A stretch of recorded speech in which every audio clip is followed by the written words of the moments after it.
The Russian response is coming, and it's going to be big. Not nuclear, hopefully, I don't think, but probably set to be the largest, the most devastating attack carried out by Russia against Ukraine since the war began. And the reason I say that is everything's kind of trending in that direction, to include a couple statements yesterday from Putin and President Trump. Russian President Vladimir Putin said there's no negotiating with terrorists, talking about the Ukrainian government, kind of throwing cold water on any hopes that might remain around some sort of ceasefire negotiations. Shortly thereafter, President Trump said he spoke with Putin and acknowledged, kind of stepped aside, said Russia's going to have to carry out some sort of response, and then shifted on to another subject. So it's not necessarily accurate to say that Trump gave Putin the green light, but he's certainly not standing in his way. So between those two and other Russian reactions, we can expect a pretty significant attack in the near future.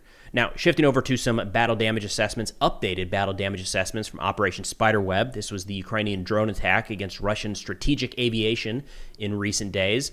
First off, we have a Russian deputy foreign minister, Sergei Rybakov, saying, don't worry, Russian aircraft were not destroyed during the attack. This is in an interview with TASS. They were only damaged, and they will all be restored. Now, I don't know about you, and I'm not an expert in this realm, but looking at some of these pictures, it's hard to see exactly what's going to be repaired. I mean, some of that is dust, right? Nuts and bolts is all that remains. Again, just spray that thing off the runway. I don't know that there's a repair effort involved with some of these aircraft. In fact, yesterday, Russia, there was some satellite imagery that came out that looked like Russia was parking new jets, undamaged jets, over the burn marks of some of the ones that were destroyed in recent days. The speculation there is that they're trying to hide their losses by, you go 5 days ago to today, and there's an aircraft in the exact same spot, just with, the char marks underneath it. Either way, we've seen the footage. Clearly, at least a couple aircraft were destroyed. That said, it doesn't look like the A-50s that were targeted were actually operational. And I feel like this is an important point to drive home, because this was one of the most significant aspects of this strike. These are, limited quantity, highly technical, advanced radar type aircraft, early warning aircraft. They help Russia to launch strikes and identify targets inside of Ukraine, and they help to identify inbound missiles from Ukraine, long-range drones from Ukraine, but also, big picture, these would be used in a conventional conflict with NATO and or the United States. Russia only has like 3, 4, maybe 5 of those operational, so 2 of them being knocked out, like we thought yesterday, would have been a pretty significant blow. But upon further review and looking at some of this footage, it does look like both of these A-50s were not operational at the time of the strike. The reason we say that is if you look at the aircraft, kind of zoom in here, you can see it doesn't appear that they actually have engines, is one indicator. Also, if you go back over some historical imagery, the A-50s in this portion of the airfield haven't moved in a long time, and it looks like a location where they've been stacking some of their decommissioned aircraft. Now, that said, there are still spare parts on these aircraft that could be used to fix and update current operational aircraft. So taking them out is not a complete waste of a drone by any stretch of the imagination, but it is a far cry from removing 2 of the A-50s from the current Russian Air Force. Now, shifting over to a couple responses here from Russia so far, kind of setting the stage to where this is all going. Rybar reported that Vladimir Putin in his speech yesterday said, quote, "We are dealing not just with an illegitimate regime, but with a regime that is degenerating into terrorist organization. The Kyiv regime does not need peace. It means a loss of power for them. Any respite will be used for mobilization and preparation of new terrorist attacks. Under these conditions, who negotiates with terrorists?" Now, the last time that Russia really drilled in on this terrorist designation for Ukraine led shortly thereafter to a widespread attack against Ukrainian energy infrastructure in the leading up to the winter months. So we have seen Russia play this card before. To be clear, they're talking not just about the airfield attacks, but they're really grouping the Kerch Bridge attack into the terrorist camp. We've seen a couple different statements where they're referring to the strikes on Russian military aircraft as an act of terrorism. That's a bit of a stretch, to say the least. But nonetheless, that is where Russia is positioning things right now. And I want to get into the post from President Trump yesterday, kind of talking about all this. But first, a quick thank you to the sponsor of today's video, Delete Me. Then in other news, the Consumer Financial Protection Bureau quietly killed a rule to shield Americans from data brokers. This is according to a Wired article that just came out a couple weeks ago, May 14th. But this is one of the reasons why the sponsor of today's video, Delete Me, is so important to consider.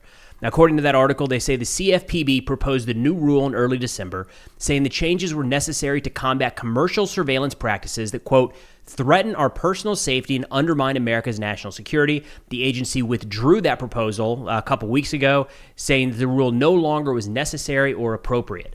Now, when you're talking about how this actually impacts national security, this goes back to a 2023 study commissioned by West Point, actually, where they say the sale of personal data, so you're talking medical records, social security number, phone number, address, political affiliation based off of location data, potentially, the sale of that data can be used to not only identify service members and other potentially sensitive targets, but also able to offer details about medical conditions, financial problems, and political and religious beliefs. And anybody can buy this, right? So there's no rationale required as to why you actually need the data for tens or hundreds of thousands of people. You can just buy it, no questions asked. You can see how that might go wrong. So, of course, in this context, we're looking at the national security aspect of this, but you can see how that could play out to just average citizens all around the country, right? And this is, again, where tools like Delete Me come in. Delete Me is a subscription service that constantly scans the internet, and when they find your personal data available for sale, they have it removed. Now, I use Delete Me and just got my most recent report a couple days ago where they have verified that they've removed 70 listings with my personally identifiable information in the past few months alone. So if you want to protect yourself and your family from these data brokers, get started with Delete Me today and use code Preston for 20% off all consumer plans. And with that, back to the video. All right, then shifting over to President Trump's post yesterday that he published, then appears it was deleted and then re-uploaded, but nothing changed. So this is the one post that went up yesterday saying he talked with President Putin for an hour and 15 minutes. He said, we discussed the attack on Russia's docked airplanes by Ukraine and also various other attacks that have been taking place by both sides. It was a good conversation, but not a conversation that will lead to immediate peace. I've never in my life heard the term docked airplanes. I don't know where that came from. New one for me. But also I should note that this is, I guess, the only recognition we have from the U.S. government, from senior U.S. government officials about Operation Spiderweb, that Ukraine carried out these attacks at all, and the operation against the Kerch Bridge. This is it. This is the closest we're coming. So there hasn't been any condemnation. There hasn't been any celebration publicly, or even we're monitoring it. It's this right here, various other attacks that have taken place. He says it was a good conversation, but not a conversation that will lead to immediate peace. It is not unexpected, I think, for a lot of us that have been following this war, that here we are 100 plus days, coming up on 6 months before too long into this conflict. And I know President Trump talked about ending it in 24 hours. We're still not anywhere close. He says President Putin did say, and very strongly, that he will have to respond to the recent attack on the airfields. We also discussed Iran and the fact that time is running out on Iran's decision pertaining to nuclear weapons, which must be made quickly. Russia keyed in on that. And we're going to get to their assessment here in a second. But this is just President Trump saying, yeah, Putin is going to hit Ukraine. He's going to hit him hard, very strongly. And then he moved on to the next subject. Now, I'm under no illusion that President Trump has the ability to stop Putin from carrying out these attacks. He could probably say just about anything, and the attacks would go forward in some way, shape, or form. But when you're looking at Russia's decision-making process, and they're trying to figure out what they can get away with, in terms of where they strike, the quantity they hit, whatever it might be, they're looking at what is the reaction going to be in the United States and across NATO. I would argue the first place they're looking is the United States. That might change over time and maybe is even changing right now. But there's a lot of signaling of how is the United States going to receive this? Is this going to be crossing a bridge or crossing a red line that we haven't crossed in the past? So if a president, a U.S. president, comes out and says, this is the opportunity right here to say, hey, don't climb the escalation ladder. Tone it down, man. We're trying to negotiate peace between you guys right now. We're trying to get some sort of ceasefire agreement. Do not retaliate. Or it has to be dialed down, make it only against military targets. There's so many different ways that the leader of the United States could go about this to try to contain the response. And even saying, hey, I recognize you got to do something to not look weak in your own country, but listen, needs to be only against military targets on the front line and A, B, C, D, or whatever it might be. Not even an attempt at that here, which is a little bit frustrating, and that actually gets some pushback from Ukrainian President Zelensky. I'm going to kind of briefly hit on this next part here, where he says he talked to Putin about Iran not having a nuclear weapon, and that Putin suggested he would participate in the discussions and be helpful in getting this brought to a rapid conclusion. I don't know that I would put much stock in that. Look, the United States and Iran are clearly not allies. We're adversaries. But I don't know that Russia has a relatively close relationship with Iran these days. They're continuing to fire these shahheads into Ukraine day in and day out, and more on that in a second. I don't know that we should be looking at Russia as a neutral arbiter in that process to figure out the Iranian nuclear question. But nonetheless, I think the important part there is how quickly Trump moved from this going to be a very strong attack from Russia into Ukraine. By the way, Russia's going to help us on Iran. And that's what a couple relatively large Russian mill bloggers keyed in on. Military informant said, quote, "It is funny, of course, that Trump treated the need for a retaliatory strike against Ukraine in a completely routine manner without declaring any protest against it in his message following the conversation. Well, if it must be done, then it must be done." So again, that's how it's being interpreted inside of Russia is, I don't know, is green light too far? Like the red light didn't go up, maybe is a way to put it. Maybe I shouldn't use analogies for this one. Is probably the best thing. Alexander Kotz, another Russian mill blogger, said a little notice detail in Putin and Trump's conversation. According to the American president, his Russian counterpart said, and very decisively, that he would have to respond to the attack on the airfields. Trump immediately switched to Iran. That is, he did not comment on the fact of the future inevitable response. He did not threaten, warn about consequences, or dissuade. He took it for granted. Like, well, yeah, they deserved it. And the U.S. Embassy in Ukraine issued a warning about the threat of a missile attack. What they say, can we do? So, again, I think at times we risk reading too much into some of these things, but that is the perception inside of Russia right now, is that Trump is stepping aside saying, you got to do what you got to do, so, go for it.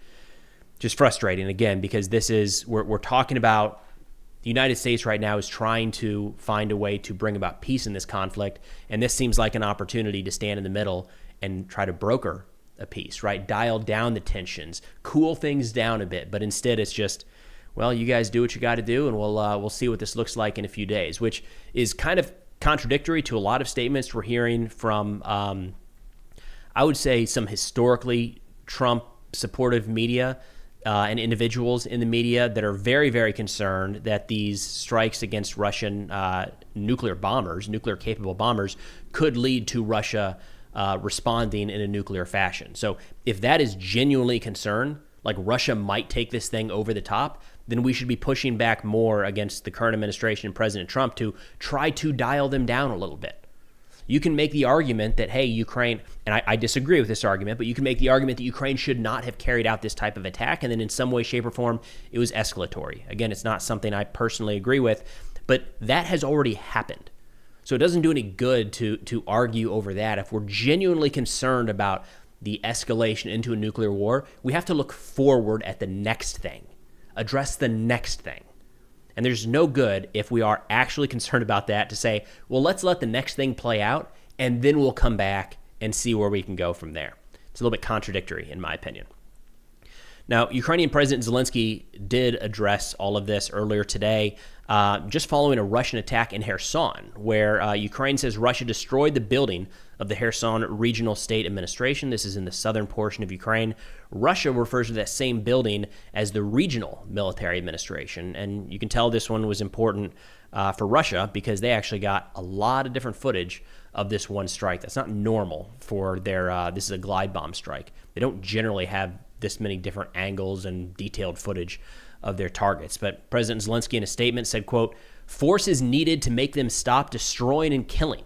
Everyone in the world clearly sees who exactly has such force, yet still isn't using it for the sake of peace. Unfortunately, isn't using it." That is, I don't think it's hard to read between the lines there and see that President Zelensky is pointing that at President Trump, saying there's one person in the world that can really press the Russians to stop carrying out these attacks, or maybe in this case right here, slow it down, man. Ease it off a little bit, and he's not doing it. That, we'll see how that's interpreted in the White House, but to me at least, that's a shot from Zelensky at the U.S. government, at the leadership in the U.S. government.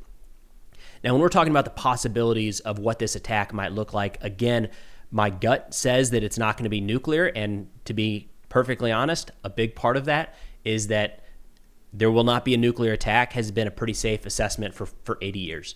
So that's kind of pulling me in that direction. What I tend to think we're going to see are maybe some intermediate range ballistic missiles, a handful fired at once as kind of a signal, not just to hit targets in Ukraine, but also against NATO, not striking NATO, but a signal to NATO. But I think the most likely possibility here is going to be just an overwhelming drone and missile attack, mostly drones with these Shaheds. We just got a report that came out a couple days ago saying that Russia is now churning out 170 new Shahed drones a day.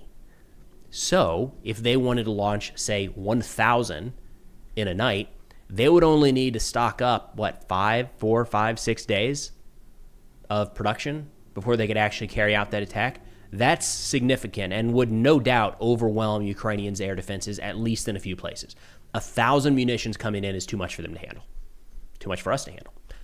We saw Israel with arguably one of the most effective and most robust air defense systems in the entire world. And what was the total? Iran fired something like 400 projectiles, and at least a handful of those got through towards very sensitive military sites. So, come up with whatever number you want here, but 500, 700, 1,000, plenty of those would be getting through, causing significant damage in Ukraine.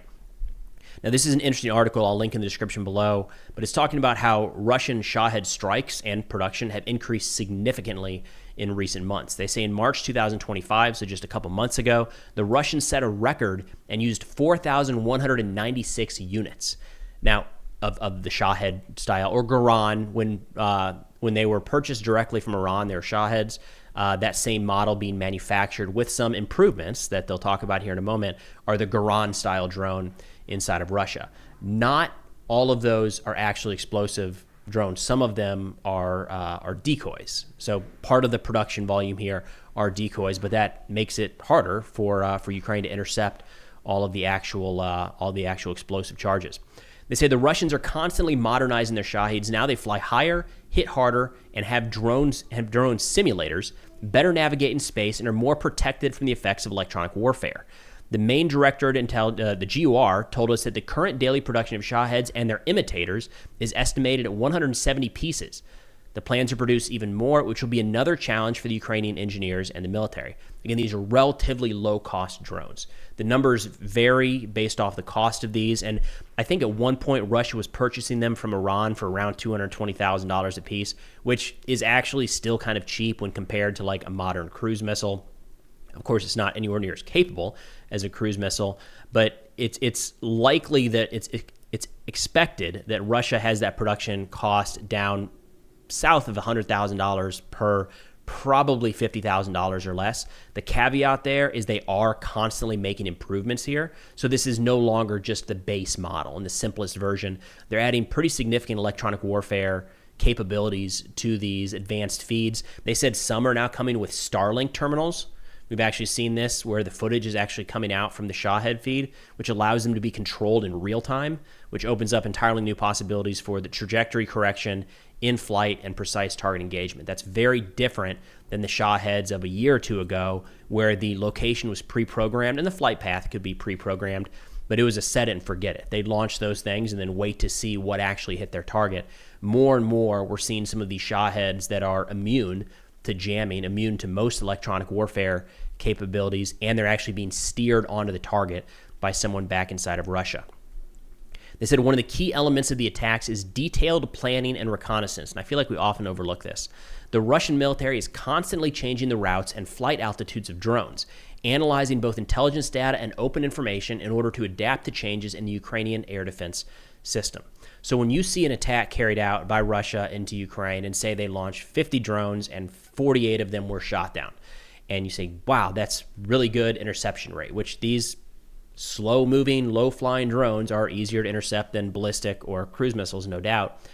But every one of those is picking up data for Russia. And what they're getting at in this article is Russia is pouring through that data to identify possible little gaps based off of altitude and speed and direction and where are certain air defense systems that you should avoid or that you should try to swarm 10 drones over at once. And they're putting all of that together with the idea of making the next and the next and the next attack more and more effective. So even if Ukraine is intercepting every one of these, the fact that Russia is churning out 170 new munitions every day means that this is going to be an ongoing fight for the foreseeable future. So again, when we're looking at what Russia's response might be in this context, it wouldn't be crazy to see them stockpile 2, 3, 4, 5 days worth of these Shahed drones, launch them all at once, utilizing this data they've been able to acquire over recent weeks and months, and could probably do pretty significant damage to a handful of locations in Ukraine. And when you're talking about the escalation ladder and the concern of how this would be perceived in NATO or the United States or elsewhere, honestly, 1,000, 2,000 drones wouldn't be viewed in the same light of escalation as like an IRBM or, of course, some sort of nuclear device. So I feel like drones are a high possibility that we see used for this response. But nonetheless, I'll link that article in the description below because it is pretty interesting. But that's all I got for now. Thanks for watching, and I'll see y'all next time.